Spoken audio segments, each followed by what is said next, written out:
नमस्कार। आज हम बात कर रहे हैं एक ऐसे नाम की जिसे शायद ही कोई न जानता हो, एल्बर्ट आइंस्टाइन। हाँ, बिल्कुल एक साधारण व्यक्तित्व। हमारे पास स्रोत के तौर पर एल्बर्ट आइंस्टाइन एक विलक्षण वैज्ञानिक का जीवन और कार्य के कुछ अंश हैं।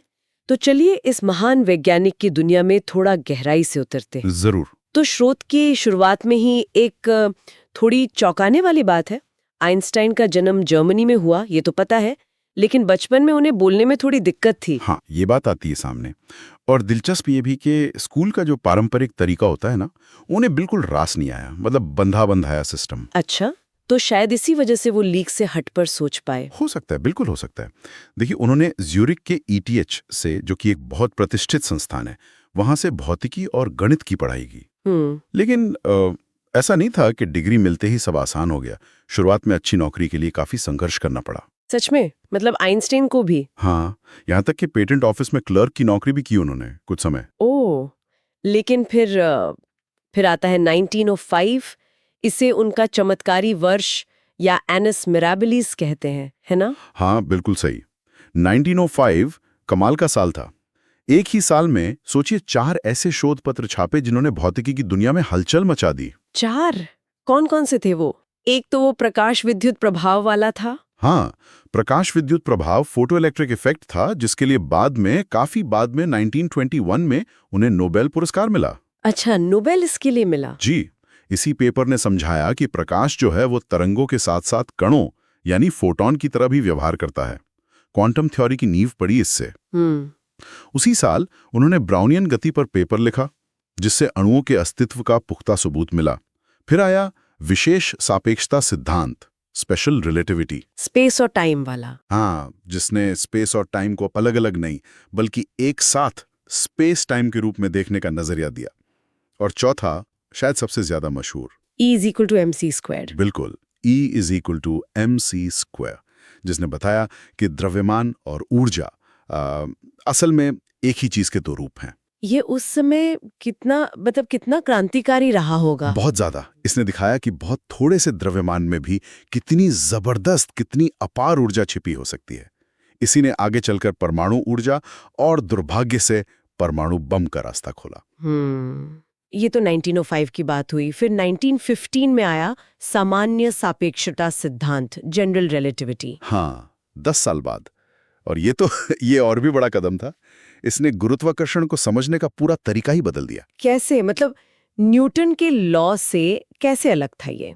देखिए, न्यूटन ने बताया था कि गुरुत्वाकर्षण एक बल है जो दो पिंडों के बीच लगता है, लेकिन उन्होंने ये नहीं बताया कि ये बल लगता क्यों है। अच्छा। ग्रह उस मुड़े हुए रास्ते पर चलते हैं जिसे हम गुरुत्वाकर्षण की तरह महसूस करते हैं। ये एकदम नया नजरिया था। वाकई। और आज भी ये मॉडर्न फिजिक्स का एक महत्वपूर्ण आधार है। बिल्कुल आधारशिला है। लेकिन फिर उनके जीवन में एक बड़ा मोड़ आया। स्रोत बताता है कि 1933 में जर्मनी में नाजी शासन आने के बाद उन्हें देश छोड़ना पड़ा। हाँ, क्योंकि वो यहूदी थे, तो नाजियों के सत्ता में आने के बाद उनके लिए जर्मनी में रहना खतरनाक हो गया था, तो वो अमेरिका चले गए। और वहाँ प्रिंसटन यूनिवर्सिटी से जुड़ गए। जी, प्रिंसटन में, इंस्टीट्यूट फॉर एडवांस स्टडी में। और अमेरिका जाकर भी वो चुप नहीं बैठे। उन्होंने नाजीवाद का खुलकर विरोध किया और परमाणु हथियारों के जो खतरे थे उनके बारे में भी दुनिया को आगाह करने की कोशिश की। पर यहाँ एक वो विरोधाभास सा लगता है। स्रोत कहता है कि उन्होंने खुद अमेरिकी राष्ट्रपति रूजवेल्ट को चिट्ठी लिखकर एटम बम बनाने की सलाह दी थी। हाँ, ये एक बहुत ही जटिल और दुखद पहलू है। देखिए, उस समय डर ये था, और ये खुफिया जानकारी भी थी, कि शायद नाजी जर्मनी परमाणु बम बनाने के बहुत करीब है। ओह। तो आइंस्टीन और कुछ और वैज्ञानिकों को लगा कि अगर हिटलर के हाथ में ये हथियार पहले आ गया तो तबाही मच जाएगी। इसलिए उन्होंने अमेरिकी सरकार को चेताया और रिसर्च शुरू करने को कहा। बाद में उन्हें इस पर अफसोस भी हुआ, खासकर जब जापान पर बम गिराए गए। ये वाकई एक मुश्किल स्थिति रही होगी। अच्छा, और जीवन के आखिरी सालों में वो किस चीज पर काम कर रहे थे? स्रोत में यूनिफाइड फील्ड थ्योरी का जिक्र है। हाँ, यूनिफाइड फील्ड थ्योरी, ये उनका एक बहुत बड़ा सपना था। वो चाहते थे कि प्रकृति के जो मूलभूत बल हैं, जैसे गुरुत्वाकर्षण, इलेक्ट्रोमैग्नेटिज्म और न्यूक्लियर फोर्स, उन सब को एक ही गणितीय सिद्धांत में पिरो दिया जाए। मतलब एक थ्योरी ऑफ एवरीथिंग जैसा कुछ? बिल्कुल, एक तरह से वही ब्रह्मांड को समझाने वाला एक मास्टर इक्वेशन। उन्होंने अपनी जिंदगी के आखिरी कई साल इसी पर लगाए। लेकिन सफल नहीं हो पाए। नहीं, अफसोस, ये पहेली आज भी अनसुलझी है। 1955 में उनका निधन हो गया और ये काम अधूरा रह गया।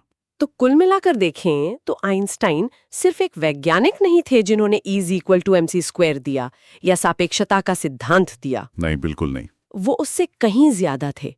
एक गहरे विचारक, सामाजिक मुद्दों पर बोलने वाले, शांति के पक्षधर, मानव अधिकारों के हिमायती, एक बहुआयामी व्यक्तित्व। एकदम सही कहा। वो विज्ञान के साथ साथ इंसानियत के बारे में भी सोचते थे। उनकी एक बात मुझे हमेशा याद आती है। कौन सी? उन्होंने कहा था, कल्पना ज्ञान से ज्यादा महत्वपूर्ण है। कल्पना ज्ञान से ज्यादा महत्वपूर्ण है। हाँ। और शायद ये सोचने वाली बात है कि जब हमें लगता है कि हम किसी चीज के बारे में सब जान गए हैं, जब ज्ञान की सीमा आ जाती है, तो क्या असल में कल्पना ही है जो हमें अंधेरे में अगला कदम बढ़ाने की हिम्मत देती है? जैसे आइंस्टाइन ने अपनी पूरी जिंदगी करने की कोशिश की। बिल्कुल। शायद यही उनकी सबसे बड़ी देन है, सवाल पूछते रहना, कल्पना करते रहना। Subscribe now and press the bell icon. Never miss an update.